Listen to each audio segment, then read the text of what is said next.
Okay.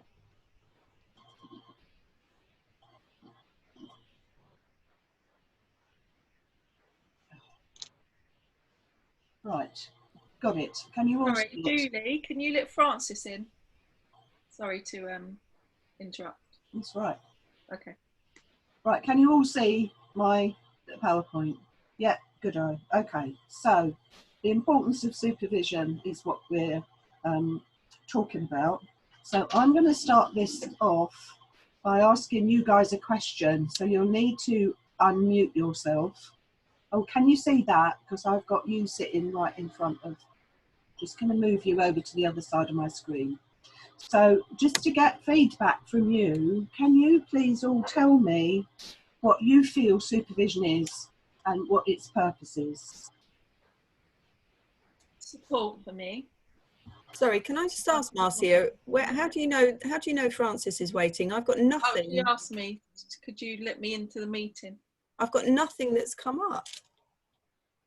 Ah. Ask oh, when I'm free, sorry. So she's going to come in at some point. Oh, okay. Sorry. Sorry about that, Linda. Sorry. It's all right, don't worry. So support, Marcia, thank you. Any other thoughts? I think it's about sometimes raising awareness of things that you're unaware, unconscious of. Yeah. I was going to say blind spots, transference, counter-transference. Yeah.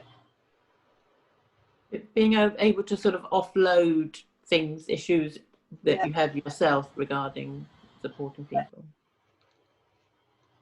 Yeah, they're good answers. And that other professional perspective, when you're in the thick of it yourself, you just get that clarity, don't you? Yeah. Ideas as well. Yeah. Mm. Skills, learning new skills as well, I'd say. I don't know what I'm doing this for, you all know this. Brilliant, okay. You guys have obviously got a pretty clear idea then, so that helps me moving on. This is my definition of what I feel that supervision is. I'll read this out to you. It's a bit wordy for a PowerPoint slide. So once a safe working relationship has been developed, both supervisor and supervisee can sit in open curiosity, where the therapist can bring mistakes and successes and strong counter-transferences, both negative and positive, and where both can work together to bring a deepening understanding of theoretical, psychological, ethical, personal, and other matters related to therapeutic work for discussion. Hopefully this creates a transforming process so both have the courage to be open to praise, discussion, criticism, and reflection, and can sit with the discomfort, the discouragement, joy, anxiety, despair, laughter, and frustration in a crucible of change and growth that enriches both. So it's a bit long, and I'm sorry about that, but I don't think supervision is just one simple thing, and I'll go on to describe what I feel the relationship is in a minute. Does everybody understand what transference and counter-transference is? I see lots of nods, good eye. So I'm going to ask you another question now. What do you feel you might need to talk about in supervision? And I know you've just given me a list of what supervision is.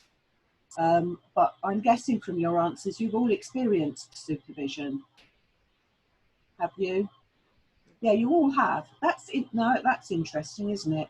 So then tell me a bit of, without going into too much detail, what you have talked about in supervision that's been particularly helpful to you. So for me, it's sometimes if I'm working with a client and I'm not necessarily getting the change that I'm expecting or something like that, it's really useful for me to talk it through. And I've found that through talking it through with a supervisor, it gives me the confidence, A, that I'm on the right track, and B, where to move to as well. So a little bit of advice and ideas You know, your supervisor sometimes has got more training than you have in other areas, and so they'll be able to kind of point you in the right direction. So for me, yeah, that kind of sense of being able to talk things through about something that's been, or a client that I've been working with. And also I would say is when we talk things through, and of course this is a tenet of therapy as well as supervision, when we talk things through, we realise and hear what we're thinking and feeling. And that very often enables us then to find our own solutions, because you realise when you're saying it, don't you? Oh my God, I hadn't thought about it from that perspective. So it's a massive learning opportunity of your own knowledge, becoming more aware of what you already understand. Yeah, that's a good one. Anybody else want to say anything? I find if I've got some really complex clients, it's kind of like that support that I'm not the only one holding them. Yeah. Sometimes if they're particularly complex, to kind of talk it through, you know, what's the countertransference, what's going on, and just to kind of say it, talk it out loud, like you say, because once you're talking about it out loud, you kind of realise a lot yourself anyway. Yes. But I think that support for me is really important if I've got some complex clients. No, I agree. And it can feel overwhelming sometimes, can't it, when you've got a complex client, or you think, oh my God, I'm not sure I can do this. I'm not sure I can hold this. I'm not sure I can manage the psychology of what's going on. And then, you hold that with your supervisor and work it through. Yeah, that's massive, really massive. Anything else? I think for me, my supervision experience was in the world of domestic abuse, and it was incredibly helpful to, you know, with everything that's been said already, but to have more than one mind on safety. You know, when it's complex like domestic abuse, am I working in the safest way I can, and actually who is responsible for this safety? You can feel it's all you and it's not. No. And where to get involved and where not. Yeah, absolutely. With something like domestic abuse, because if somebody is then in that kind of chaos, then their whole life is under threat. Not, I mean, literally their life is under threat, but where they live, who they live with, who they relate to, where they go to work, all of that is potentially under threat, isn't it? And again, that's a lot to hold. Yeah, that's a good one. Okay. So I'm going to talk a little bit now about the seven-eyed model of supervision. Has anybody heard of this? Yep, I have. I did the training on this with BPS. Oh, okay. Brilliant. So I'm just going to say very simply what this means to me, and I work with this myself with my supervisees. And the basic premise is that there are actually 7 relationships going on within the supervisory relationship, and it describes the complexity, but also describes what you can actually bring to supervision. So when I first started training as a counsellor and we were told what supervision was, I came away from that understanding that what I needed to do in supervision was take my clients to my supervisor, and they would oversee what was happening in the dynamic between my clients and me. And it wasn't actually until I trained as a supervisor that I understood there's a whole ton of other things that are also relevant to supervision. So that was an omission from my counselling training, which hit me quite a lot when I was training as a supervisor. So what we've got here is the 7 aspects. So first of all, you have the processes in the client, which will come with the therapist to supervision, their understanding of them. Then we have the interventions that the therapist might use with the client, their relevance, their value, etc. Then you have the relationship that the therapist has with the client. So there's 3 aspects just there that are in the therapist-client relationship. And of course, you have the therapist's processes around the client as well. So all of that is relevant to the dynamic of what's going on between the 2 of them. Then you have a kind of similar thing going on between the supervisor and the therapist. So you have the relationship between the supervisor and the therapist, and through that, the supervisor's relationship with your client. And then you have the supervisor's processes, her thoughts and feelings about what's going on in the dynamic between her and her supervisee, and between the therapist and the client. And then finally, 7, you have the wider context of all 3 people involved in this relationship. So, and some of it is not always accessible in therapy. So if you think therapist working with client, you're not always entirely aware of the context in which your client is living, social, family, economic realities, that kind of thing. We're not always fully aware, but they're always directly relevant. And the same goes on with the therapist and the supervisor, but particularly with the therapist and the supervisor, you may have organisational constraint and context. So if the therapist is working for an organisation, then the organisation will have rules of how the therapist is to work, and that could impinge sometimes quite seriously on the therapist's work. So for instance, very often in organisations, therapists are limited to 6 sessions only, or maybe 12, and that affects deeply. If they've got a really complicated client, then you have to start managing what you can actually deal with in the number of sessions you've got, just to give you an example. And then finally, professional code and ethics. So they vary quite extensively depending on the kind of therapist that you are and which professional association you belong to. But that is also deeply relevant. And it's the supervisor's job to keep an eye on that and to be familiar with the codes and ethics of the therapist that he, she is working with. So you can see that there are opportunities there for the therapist to talk with her supervisor. When I say her, I mean him or her, about a massive range of things. It's not necessarily just what is going on in therapy with a client. There could be a lot of other things. And there may indeed be some personal things for the therapist in her personal processes that are impinging on her capacity to work therapeutically, and that may need to come into supervision too. So you always be aware of, this is personal development for the therapist to access the supervisor and to identify maybe training needs or developmental needs or you know, what books to read, all of that kind of thing is all relevant as well. So it's quite it can be quite a complicated relationship until you get used to working with your supervisor. So I've just made a list here of some of the things. Some of them are really general and you've covered a lot of it already.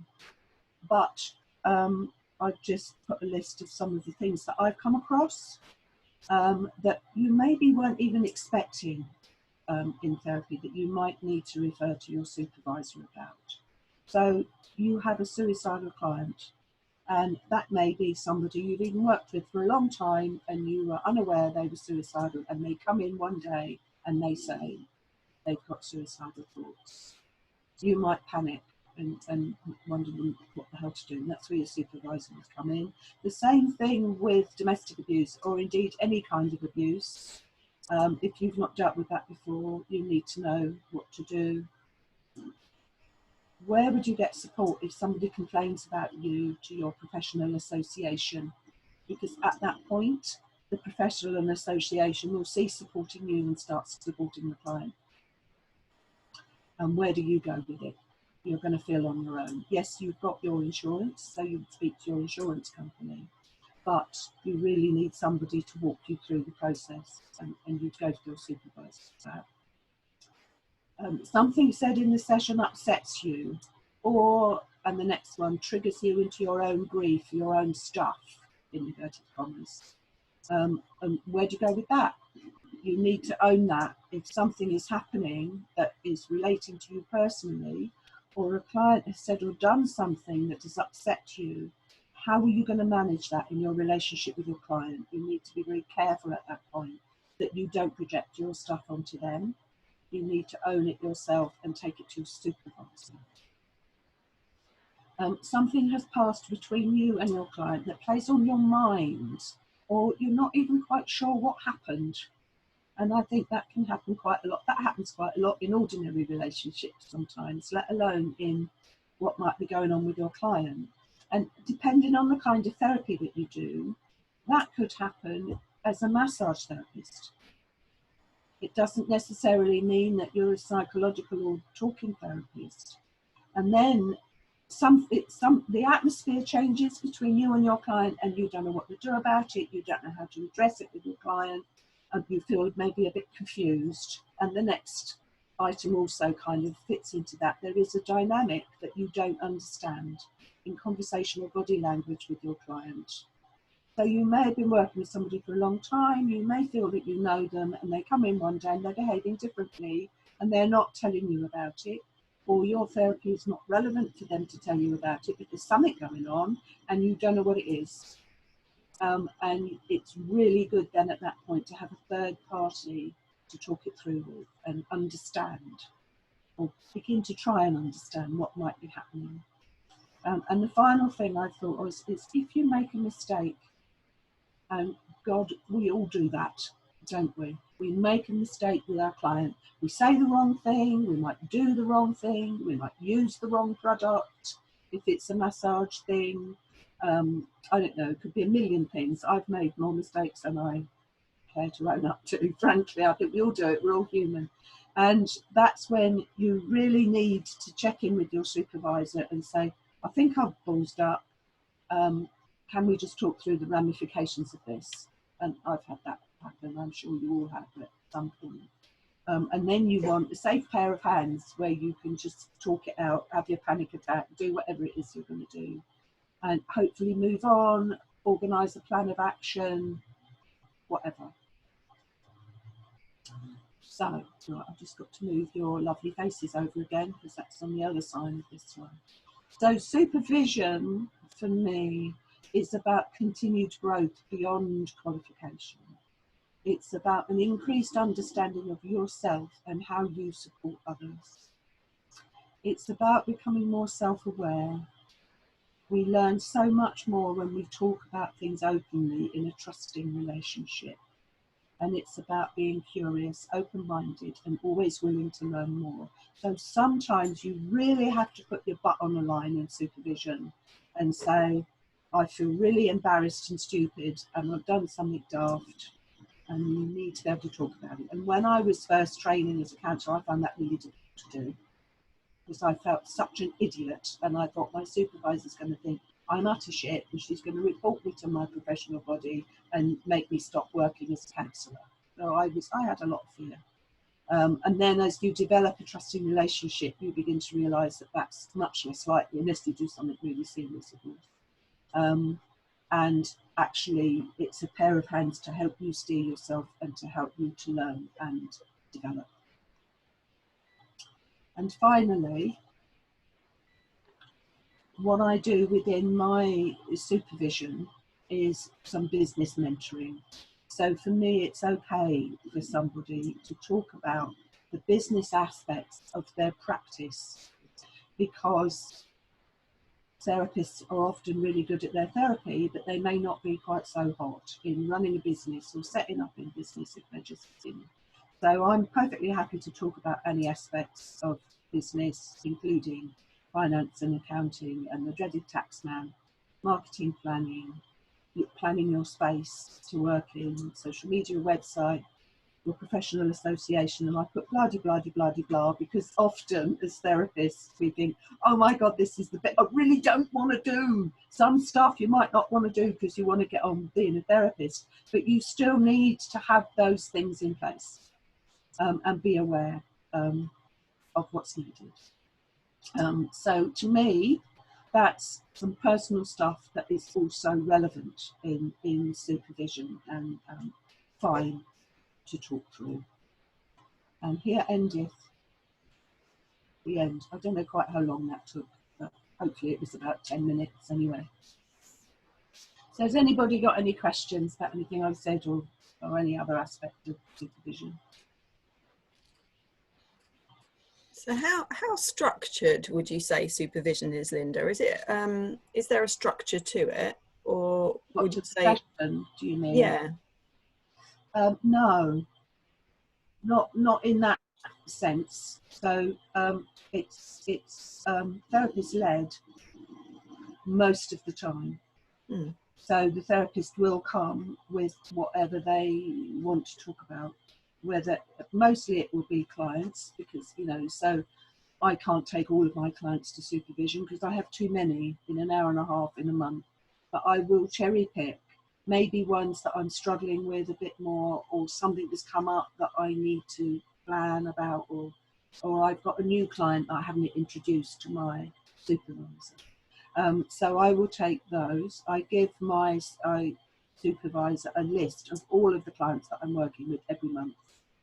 So she has an overview and she knows if I've omitted to talk to her about any of them at some point or another. But I will also talk about other aspects of my life, maybe something I'm struggling with personally that I think is impacting on my practice, or anything else that is relevant really, and I will run it. She will obviously occasionally intervene and say, I think you've missed looking at it from that aspect, or there's another aspect here that we need to have a look at, or you're in dead lumber, mate, let's sort out how we can handle this, or whatever it is. But it's mostly client-led. Mm. And what about, have you had any therapists come for supervision with regards to going back to face-to-face, as I was mentioning about earlier? No. I know there's, lots of therapists. I think I made a comment about going back face-to-face on my networking profile, and a couple of people said, oh, I've been doing it for ages, it's fine. And yet other people are really worried about that face-to-face aspect. No, I haven't had mine talking to me about that. I've had one or two people who've now started coming to me for supervision because they have gone back to working with clients again, because they were without clients. Yeah. So I've had that, but I haven't had anybody talking to me about their COVID-19 protocol. That's interesting. I'm perfectly happy to support people with that. I've got one in place myself, obviously. So, yeah, it would seem highly relevant, but it's interesting. I haven't had clients or supervisees talking to me about COVID. And I would have. No clients. Not clients either. No. Several of them have said to me they've been thinking things through during lockdown and hence they want to come for therapy. But I haven't had people absolutely terrified of coronavirus and have that anxiety. I haven't had that. But anxiety is not one of my specialisms, so I probably tend not to attract that type of client. Has anybody else had that? Oh, I've had a lot of anxious clients. Have you? Yeah. But it is one of my specialities. So that's right. Okay. Yeah. So you're attracting that kind of person. Yeah. Can I ask a question, Linda? How important is it you think that your supervisor matches your skill set? Because I've struggled over the years to find a supervisor. Since my last one retired, I've really struggled to find someone. Yeah, I can relate to that. I'm not so sure. I suppose loosely skill set is important, but much more important to me is the quality of the relationship I can build.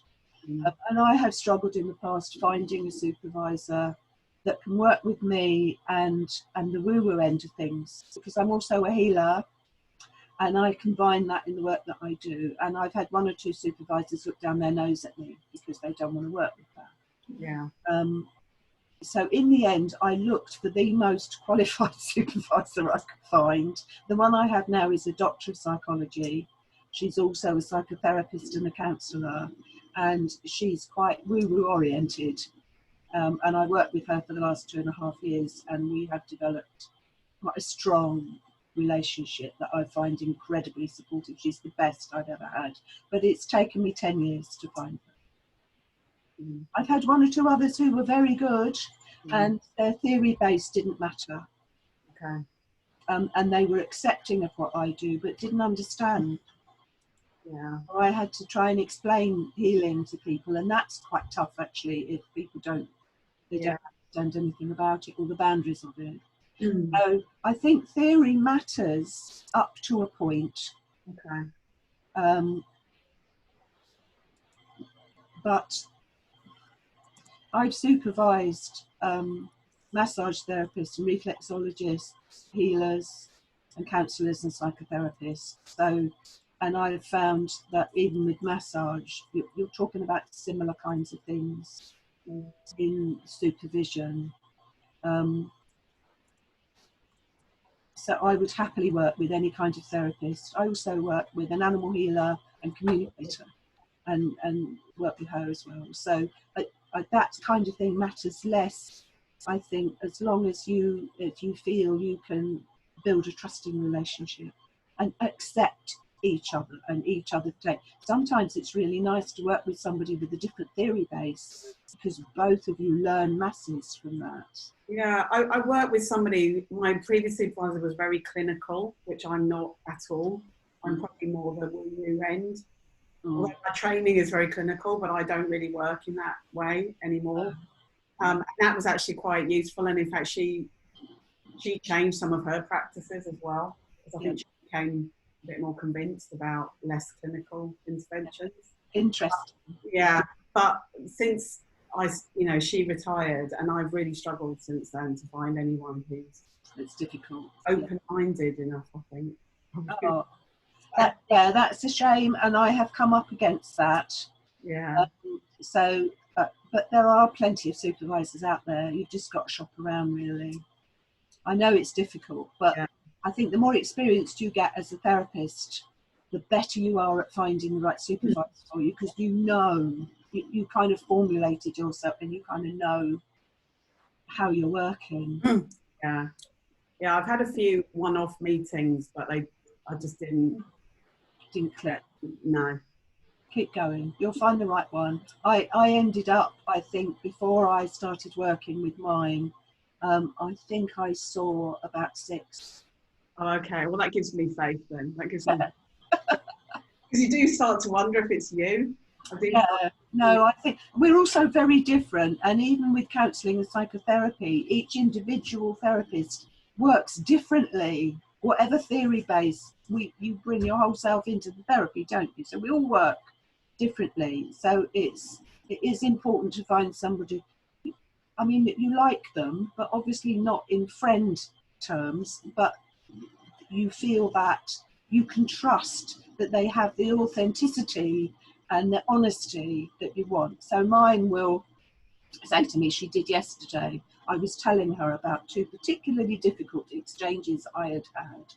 And she said, okay, I can see why you've handled it that way, and that was good, and this was not so good, and blah, blah, blah. And then at the end of it, she said, now, do you want me to tell you some feedback? So I said, yeah, I knew you were going to. Go on, dish it out. And then she told me, I thought, oh, bugger, let me just crawl under the desk here while I realised the big mistake that I had made.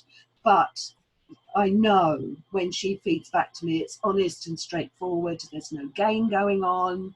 It's not about power and control. It is genuinely her concern for me being a good therapist. And that's, so you've got to go find somebody who you feel is going to be what you want in a supervisor. It's hard, I know, but you will find somebody. I think that's a key point, Linda. When you trust somebody enough to know that they've got your back and your interest is at the core of it, then you can almost hear anything from them. Yes. Mine has taught me so much, I can't tell you. She's helped me grow up. She really has, in a big way. And I wouldn't work without supervision. Never. And as you were talking, I was, Linda knows how I feel. That's why I think group supervision can be so rich, because you get so many more perspectives, so many more models. And if you use something like the 7 layers of supervision, as I call it, when you said, is there a structure in the supervisor's mind? There is, because she's probably got that model in her mind in the whole conversation. Yeah. And then it's incredibly rich in group supervision. Yeah. And just you reminded me, Liz, to add that in to for members of the therapist network, we would love to set up group supervision, and that's completely free.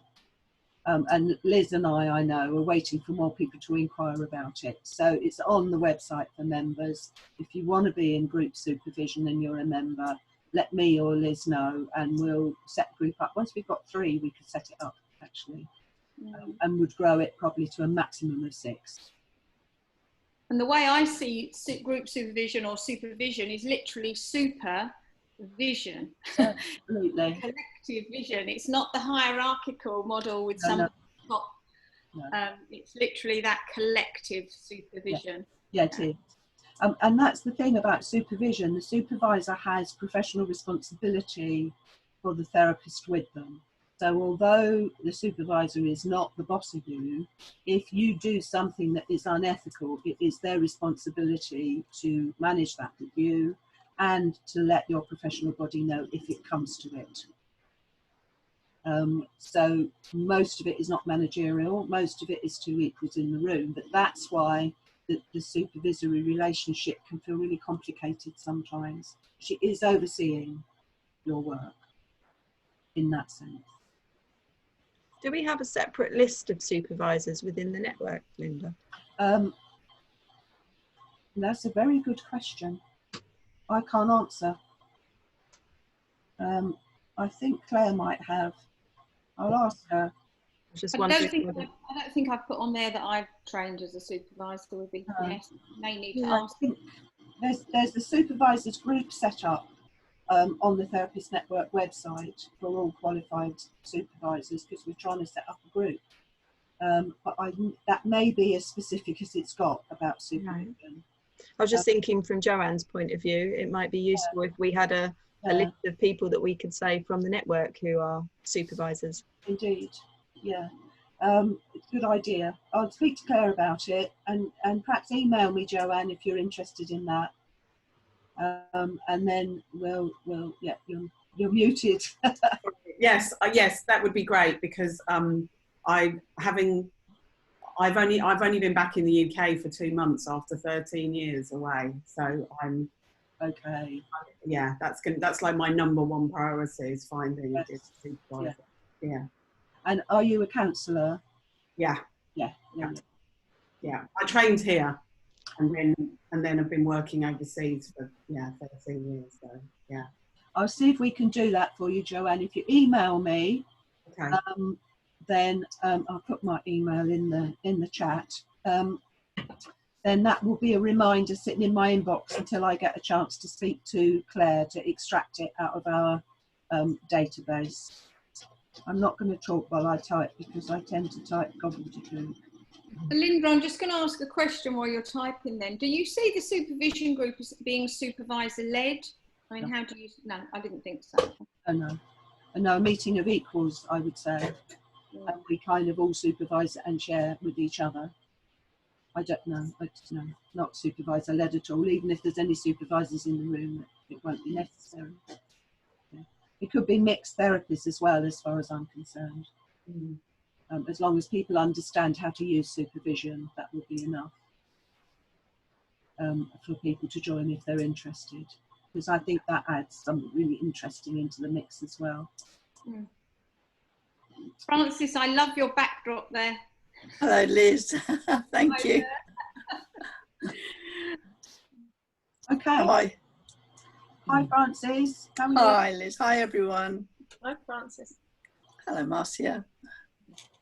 Right, I think, is that the end of questions? Anything else anybody wants to say? No. We're fine then. Thank you for listening. Thank you, Linda. That Thank you. Interesting and informative. Thank you for your answers.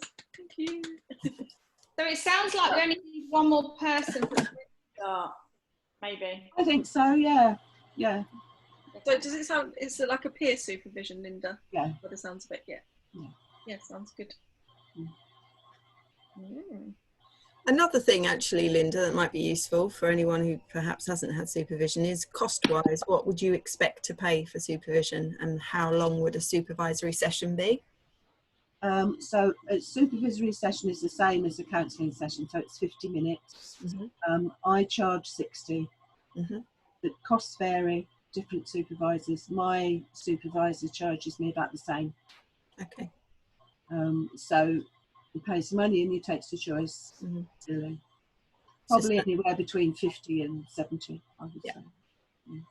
I think it depends on your professional body, how much they require you to have, or how many clients that you've got as well, how much supervision. Yes, yeah. So any members of the BACP, I think the ruling still is that up to 8 clients means you can have an hour a month, but beyond that you have to have an hour and a half. And that's the same with the NCS as well, the National Counselling Society. Yeah, I know the hypnotherapy world is usually about 6 hours a year, but it really depends on how many clients that you're having. 6 hours a month, you mean? Yeah. 6 hours a year. Oh, 6 hours a year supervision. Yeah, half an hour a month. Yeah, so it's very different to what counselling. I've always had an hour and a half a month. I'm a counsellor as well as a hypnotherapist. Yes. But yeah, it's not a lot really. No, it's not a lot, is it? No. Okay. Very different. So, is there any other questions, observations for Linda before we go out into our breakout rooms? Get to know each other a bit better. And if you want to, because we obviously online, we can't share business cards. If you wanted to share your details in the chat box, so if anyone wants to get hold of you and find out a bit more about what you do, then please feel free to share in the chat box. Good thing to do actually, and save it at the end of the meeting, then you've got everybody's contacts. Yeah, that's good.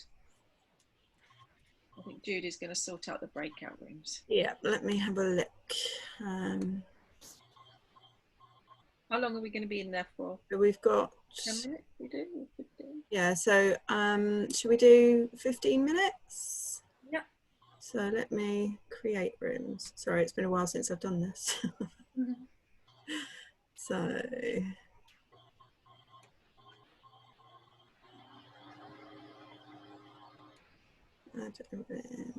oh, okay, Liz. Nice to see you. You have to pop off. Okay, Liz. Bye. Great to see you. Bye. Bye, Liz. Bye. Bye. Bye-bye, sweetheart. So cute. Bye-bye. Bye.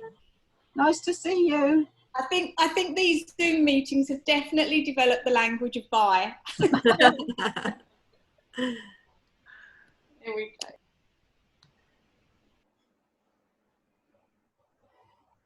right. So I've put Joanne and Linda together. Okay. Ros.